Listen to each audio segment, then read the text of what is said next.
26절까지 말씀을 함께 합독하겠습니다. 22절의 말씀부터 합독하십니다.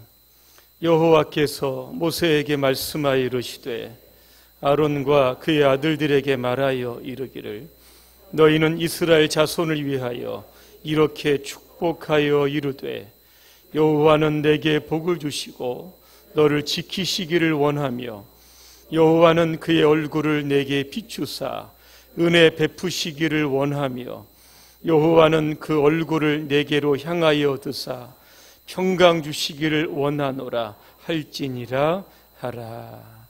아멘. 복 주시는 하나님이라는 주제로 말씀을 드리겠습니다. 음력설을 이틀 앞두고 있습니다. 올 한 해도 하나님께서 여러분의 가정과 직장과 사업장과 범사 위에 한량없는 복을 내려주시기를 주님의 이름으로 간절히 축복합니다. 이 세상의 모든 사람들은 복을 받기를 원합니다. 유교 경전 중에 하나인 서경에 보면 5가지의 복을 이야기합니다. 첫째는 장수의 복입니다. 옛말에 이런 말이 있습니다. 개똥밭에 굴러도 이승이 좋다. 아무리 임금으로 태어나도 일찍 죽으면 소용이 없다는 뜻입니다. 천하게 태어나도 오랫동안 천수를 누리며 사는 것, 이거 복이라고 했습니다. 두 번째는 재물의 복입니다. 살아가는데 불편하지 않을 정도의 그런 부자가 되는 것, 이것이 복이라고 합니다. 세 번째는 몸과 마음이 건강하고 평안하게 지내는 복, 이걸 강령이라고 하는데 이게 또 복입니다. 네 번째는 남에게 선행을 베풀며 덕을 쌓는 것, 이것도 복이라고 합니다. 다섯 번째는 일평생 건강하게 살다가 고통 없이 깨끗하게 죽는 그러한 죽음의 복, 이걸 고종명이라고 합니다. 그래서 이 5가지의 복을 의미하고 있습니다. 제가 일부 예배 때 이런 질문을 드렸습니다. 누가 우리에게 복을 주십니까? 그랬더니 모든 분들이 다 하나님이 주십니다. 그렇게 대답합니다. 여러분, 복은 누가 줍니까? 오늘 확신이 안 가시는 분은 24절을 여러분 다시 한번 보시기 바랍니다. 누가 복을 주십니까? 여호와는 복을 주시고 그랬습니다. 하나님 인간의 생사화복을 주관하십니다. 이사야 45장 7절에 보니까 빛과 어두움과 행복과 불행을 하나님께서 만드셨다 그랬습니다. 결국 복이라고 하는 것은 하나님이 주시는 겁니다. 오늘 성경에 보니까 우리에게 3가지의 복을 약속하고 계십니다. 첫째는 하나님은 우리에게 복을 주시고 지켜주십니다. 이 복이라고 하는 단어를 보니까 베라카라고 되어 있습니다. 이게 물질적인 복도 포함이 되고 영적인 복도 포함이 되는 겁니다. 하나님은 저와 여러분에게 어떤 복을 주셨을까? 창세기 1장 28절에 보면 생육하고 번성하고 땅을 정복하라 그렇게 되어 있습니다. 바다의 고기와 공중의 새와 이 땅에 있는 모든 생물들을 부려라 그렇게 되어 있습니다. 여러분, 부린다는 게 무슨 뜻인지 여러분 아실 겁니다. 세상 것들에 의해서 매여 종이 되지 말라는 겁니다. 예를 들면 여러분, 물질, 여러분 돈이 중요합니다. 그러나 물질의 종이 되지 말고 물질을 여러분 부리시기를 바랍니다. 왜냐하면 물질을 우리가 주인처럼 여기면 결국 하나님을 버리고 우리가 우상 숭배할 가능성이 있기 때문에 그렇습니다. 여러분이 처한 모든 환경이 있습니다. 환경, 여러분 그 환경을 붙들고 여러분 끌고 가시기를 바랍니다. 여러 가지 일에 매여서 여러분 신경 쓰시면 참 힘들고 어려운 그러한 삶이 지속적으로 진행될 수밖에 없는 겁니다. 그래서 여러분에게 주신 이 복, 정복하고 다스리는 이 복을 여러분 누리시길 바랍니다. 하나님께서 우리에게 주신 이러한 복들을 우리가 지키기에는 이게 너무 연약합니다. 이 복을 하나님이 지켜주셔야 합니다. 이 지킨다라고 하는 단어를 보니까 샤마르라고 되어 있습니다. 두 가지 의미가 있습니다. 가시를 가지고 울타리를 친다는 뜻이 있고, 또 하나는 온갖 주의를 기울여 신중하게 보존한다, 이런 뜻이 담겨져 있습니다. 그래서 이 샤마를 가리켜서 목자나 하나님이나 파수꾼 등을 의미하는 단어로 쓰였습니다. 시편 121편 5절에 보니까 여호와는 너를 지키시는 이시라, 그렇게 되어 있습니다. 하나님은 우리를 지켜주시는데 오늘 시편 121편에 보니까 무엇으로부터 지켜주실까? 첫째는 광야와 같은 인생길에서 저와 여러분들을 지켜주십니다. 광야는 외롭고 고독한 곳입니다. 전갈과 독사와 맹수의 위협이 상존하신 곳입니다. 그런데 하나님은 어떻게 우리를 지키시는가? 성경에 봤더니 졸지도 아니하십니다. 주무시지도 아니하십니다. 불꽃 같은 눈동자로 하루 24시간 내내 저와 여러분들을 지키시고 보존하십니다. 또 하나, 낮의 해로부터 저와 여러분들을 지켜주십니다. 사막의 태양은 살인적인 그러한 해악을 우리에게 끼치게 됩니다. 어떻게 지켜주실까? 성경에 보니까 내 오른편에서 그늘이 되어주신다 그랬습니다. 하나님 우리의 인생에 그늘이 되어주셔서 이 태양 같은 이 상징적인 의미를 가진 여러 가지 해악으로부터 저와 여러분들을 지켜주십니다. 세 번째는 밤에 달로부터 지켜주십니다. 그 밤에 차가운 그 사막의 기운으로부터 지켜주신다, 이런 것으로 해석하시는 분도 있고, 어떤 학자는 이렇게 해석을 합니다. 적도 지방의 달이 사람의 눈을 멀게 하고 사람의 정신을 이상하게 만든다, 이렇게 해석하기도 했습니다. 여러분, 이스라엘 백성이 40년 동안 광야의 길을 걸어갑니다. 하나님이 어떻게 그들을 지키셨을까? 구름 기둥으로 해를 막으셔서 그늘을 만들어 주셨습니다. 밤에 행진을 할 때는 밤의 달입니다. 그 차가운 기운, 불기둥으로 온 사막을 따뜻하게 만들어 주셨던 겁니다. 헤리크스라고 하는 어떤 성도가 악인에게 쫓겨서 굴 속으로 들어갑니다. 근데 때마침 거미가 나타나더니 굴 입구에 거미줄을 치기를 시작을 합니다. 수색대가 그를 찾아왔지만 동굴 앞에 있는 거미줄을 보고 사람이 없음으로 생각을 하고 지나쳐버립니다. 나중에 이 일을 이 헤리크스는 친구에게 이렇게 이야기를 합니다. 하나님이 함께 계시지 아니하셨다면 깊은 굴도 거미줄 같을 것이고, 하나님이 함께 하시는 곳은 거미줄 같은 곳이라도 깊은 굴처럼 안전하게 될 수 있다, 그렇게 이야기합니다. 여러분, 세상적으로 가장 안전한 곳이라고 할지라도 하나님이 계시지 않으면, 여러분 거미줄 한번 쳐보셨죠? 손으로 툭 치면 여러분 금방 끊어지고 사라지는 게 바로 거미줄입니다. 그러나 하나님이 함께 계시면 우리의 삶이 마치 여러분 거미줄 같을지라도 우리 하나님의 능력의 손으로 우리를 붙들어 주시고 강한 요새와 바위처럼 우리를 지켜주시는 줄로 믿습니다. 아프리카에서 16년 동안 사역을 했던 리빙스턴, 그는 그의 사역을 이렇게 고백을 합니다. 내가 16년 동안 아프리카에서 사역할 수 있었던 이유는 단 두 가지의 주님께서 나에게 주신 약속의 말씀이었다 그랬습니다. 여러분, 그 첫 번째가 무엇인지 아십니까? 내가 너희를 고아와 같이 버려두지 아니하겠다.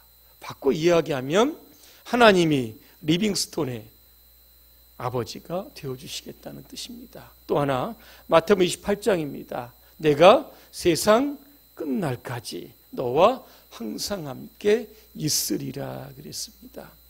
우리가 가는 이 사막길 예측할 수 없는 일들이 이곳저곳에서 튀쳐나옵니다. 때로는 질병일 수도 있고 가난일 수도 있고 실직일 수도 있고 여러 가지 기근과 지진과 전쟁과 여러 가지 사건과 사고일 수도 있습니다.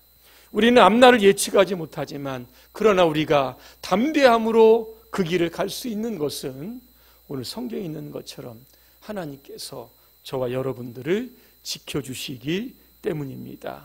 올 한 해 우리에게 복을 주시고 그 복을 끝까지 지켜주시는 하나님을 붙들고 올 한 해 여러분 승리하시기를 주님의 이름으로 축원합니다. 두 번째, 하나님 우리에게 은혜를 베풀어 주십니다. 25절에 보니까 여호와는 그의 얼굴을 내게 비추사 그랬습니다. 하나님의 얼굴이 있습니까? 없습니다. 이 얼굴은 하나님의 성품을 의미합니다. 어떤 성품일까? 바로 은혜의 성품입니다. 그러면 은혜라고 하는 게 뭘까? 이 원어에 보니까 헨이라고 되어 있습니다. 헨은 아주 높은 사람이 낮은 사람에게 일방적으로 호의와 사랑을 베풀어 주는 게 바로 이게 은혜입니다.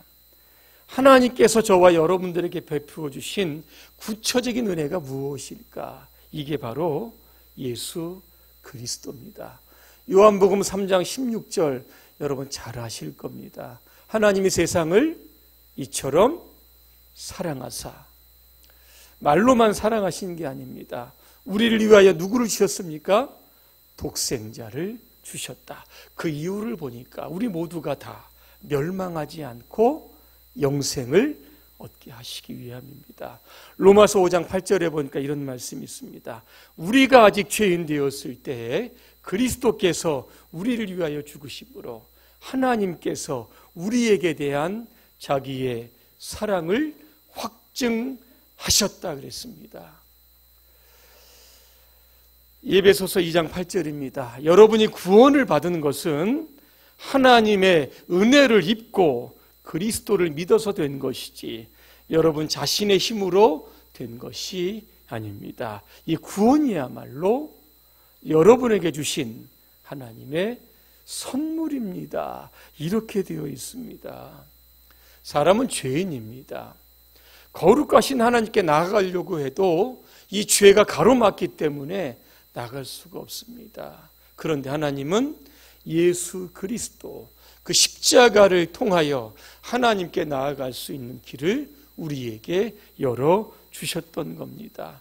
그래서 누구든지 예수를 믿으면 하나님의 자녀가 되고 천국을 선물로 상속받게 되는 겁니다. 여러분 사울 아실 겁니다. 나중에 이름이 바울로 바뀝니다. 예수를 핍박을 했고 예수 믿는 자들을 감옥에 넣었지만 다메섹 도상에서 예수를 만난 이후에 그는 고린도전서 15장 10절에서 이런 고백을 합니다. 내가 나 된 것은 하나님의 은혜입니다. 이런 고백을 합니다. 어떤 찬양 사역자의 이 간단한 고백을 말씀드립니다. 이분이 아내와 이혼을 합니다. 그 이혼이 얼마나 가슴이 아팠던지 한동안 고민을 하다가 하나님의 은혜로 회복이 됩니다. 다시 찬양 사역자의 활동을 하면서 그는 이런 간증을 합니다. 이제는 하나님의 은혜가 아니면 살 수 없습니다. 이 말보다 나를 더 잘 표현할 수 있는 언어는 이 땅에 존재하지 않습니다. 이런 고백을 합니다. 올 한 해 하나님의 이 구원의 은혜가 여러분 가운데 늘 비추어 주시기를 간절히 소망합니다. 예수 그리스도 그 십자가의 은혜를 볼 때마다 여러분 감격이 있고 눈물이 있고 감동이 있는 이러한 기쁨과 즐거움을 가지고 올 한 해 살아가시기를 주님의 이름으로 축원합니다. 세 번째입니다. 하나님은 저와 여러분에게 평강을 주십니다. 오늘 26절입니다. 여호와는 그 얼굴을 내게로 향하여 드사 그랬습니다. 얼굴을 내게로 향하여 든다라고 하는 게 무엇일까? 방향을 바꾸어서 우리를 향하여 그 얼굴을 보시고 주목하신다는 겁니다. 제가 이 말씀을 공동 번역으로 한번 찾아봤더니 이렇게 되어 있습니다. 여호와께서 너희를 고이 보시어 평화를 주시기를 빈다 그랬습니다. 여러분, 고이 본다라고 하는 게 무슨 뜻일까? 제가 지금 단어를 좀 찾아봤더니 이렇게 표현되어 있습니다. 조심스럽게 정성을 다하여서 바라본다, 이런 뜻입니다. 이스라엘 백성들은 만날 때마다 샬롬이라고 하는 인사를 했습니다. 왜 그 인사를 한지 여러분 아십니까? 이스라엘은 하나님께서 아브라함에게 이 가나안이라고 하는 땅을 약속해 주셨습니다. 그런데 역사적으로 보면 이스라엘 땅 팔레스틴만큼 전쟁이 그곳에서 일어난 적 굉장히 많은 땅이 바로 그 땅입니다. 세계의 정복자들이 마치 정거장처럼 그곳을 지나갔던 땅이 바로 팔레스틴입니다. 예를 들면 팔레스틴을 중심으로 위쪽에는 아수르가 있고 남쪽에는 애굽이 있습니다. 워낙 그 당시에 강대국이었기 때문에 애굽이 나라가 강성해지면 아수르를 정복하려고 하면 반드시 거쳐야 하는 땅이 바로 팔레스틴 땅이었습니다. 바로 역전이 됩니다. 아수르가 강대국이 되면 이 애굽을 정복하기 위해서 남쪽으로 내려와야 되는데 어디를 거쳐갑니까? 이 가나안 땅을 거쳐가는 겁니다. 그래서 이스라엘은 이 중간 지대에서 엄청난 이 전쟁에 피해를 입었던 겁니다.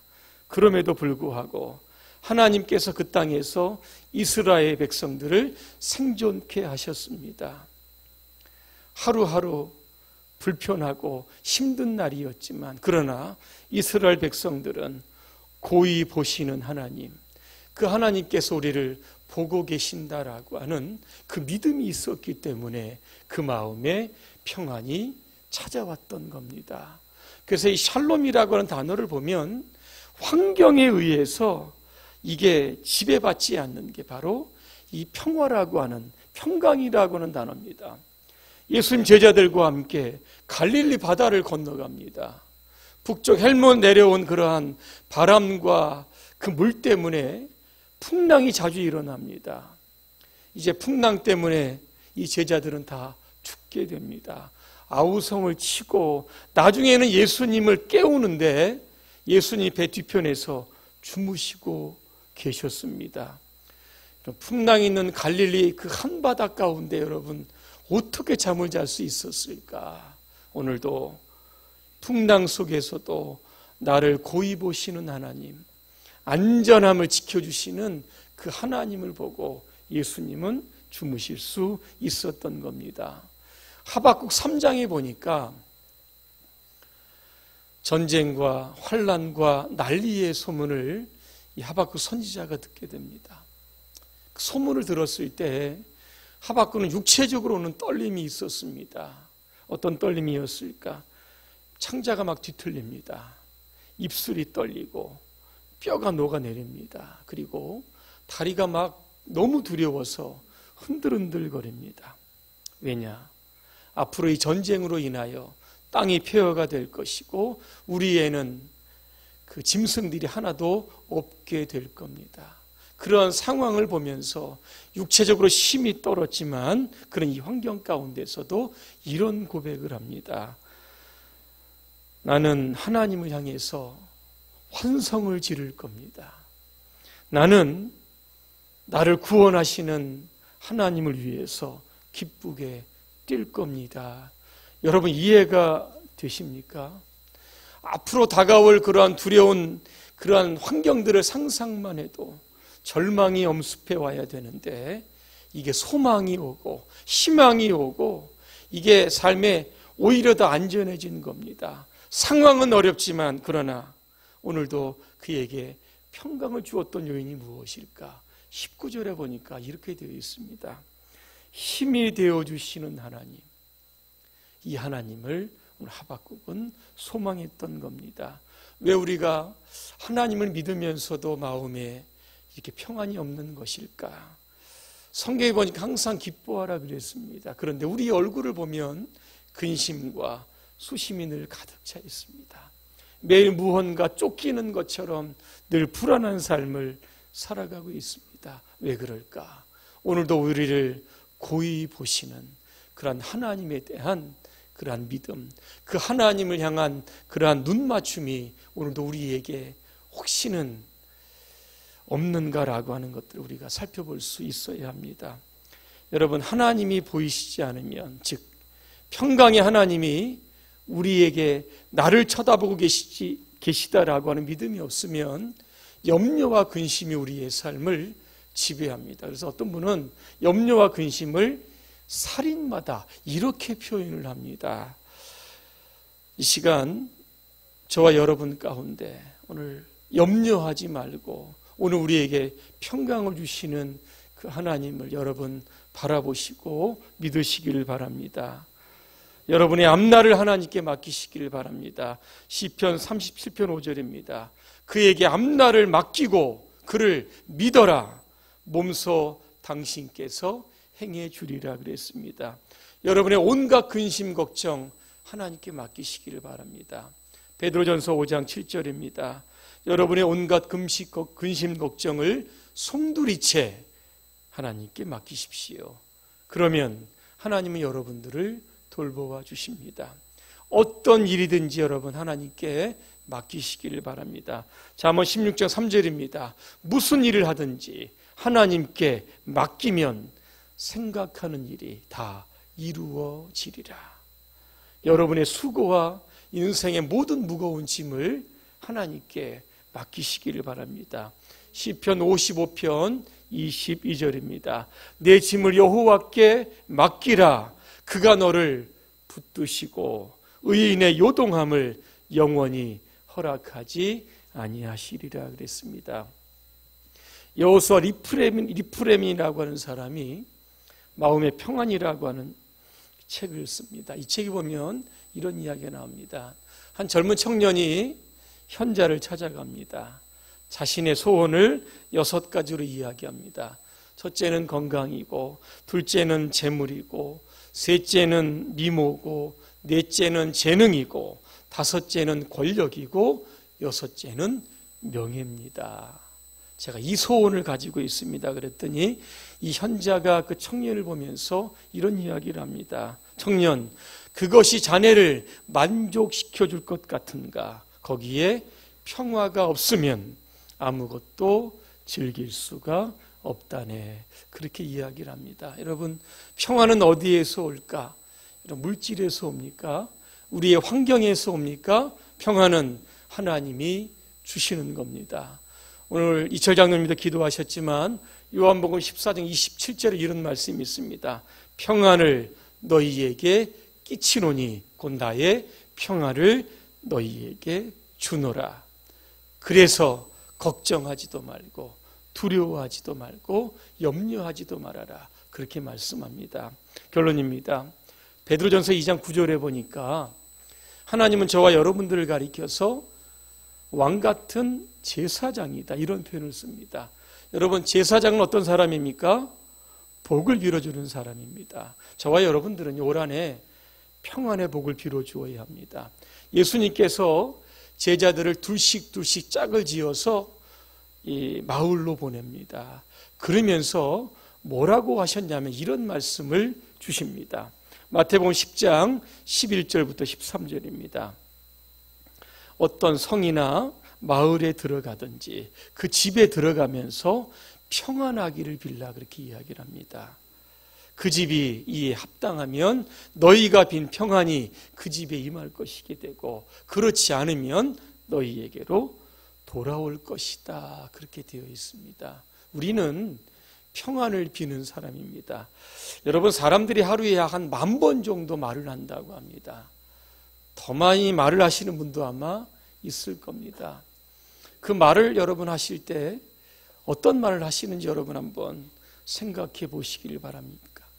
나에게 유익이 되는가? 아니면 누군가에게 분노를 일으키는가? 아니면 쓸데없는 잡담 이런 것만 할 것인가? 펠라하라라고 하는 분이요, 이분이 시를 한번 씁니다. 이 시 제목이 복을 비는 마음입니다. 제가 읽어드립니다. 내가 당신에게 축복이라는 말로 복을 비는 마음은 쟁기가 지나간 그 자리에는 반드시 열매가 맺기를 바라는 마음이며 밀 이삭들 틈에서도 꽃들이 자라나기를 바라는 마음이다. 이런 이야기를 하고 있습니다. 여러분, 파니 크로스비라고 하는 미국의 찬송 작시자가 있습니다. 이분이 생후 6개월 때 질병으로 인하여 실명이 됩니다. 그리고 92세에 소천하게 되는데, 이분이요, 만나는 사람들마다 이렇게 인사를 했다고 합니다. 당신의 영혼에 하나님의 평화가 함께 하시기를 기원합니다. 노년에 그는 이렇게 고백을 합니다. 이 인사로 가장 평안했던 사람은 바로 나 자신이었습니다. 이렇게 이야기를 합니다. 여러분, 올해 어디를 가시든지 누구를 만나시든지 나는 평안을 비는 제사장이다라고 하는 여러분 정체성을 가지시기를 바랍니다. 올 한 해 복을 주시고 지키시는 하나님, 은혜를 주시는 하나님, 평강을 주시는 그 하나님과 올 한 해 여러분 동행하시기를 주님의 이름으로 축원합니다. 기도하겠습니다. 은혜로우신 하나님, 우리에게 음력설을 다시 주십니다. 올 한 해를 살아가는 동안 우리가 하나님께서 복을 주시는데 그 복을 지킬 수 있도록 하나님만을 의지할 수 있도록 도와주시고 은혜를 주시고 평강을 주시는 그 하나님을 늘 겨냥하며 살아갈 수 있도록 우리 모두를 축복하옵소서. 예수님의 이름으로 기도합니다. 아멘.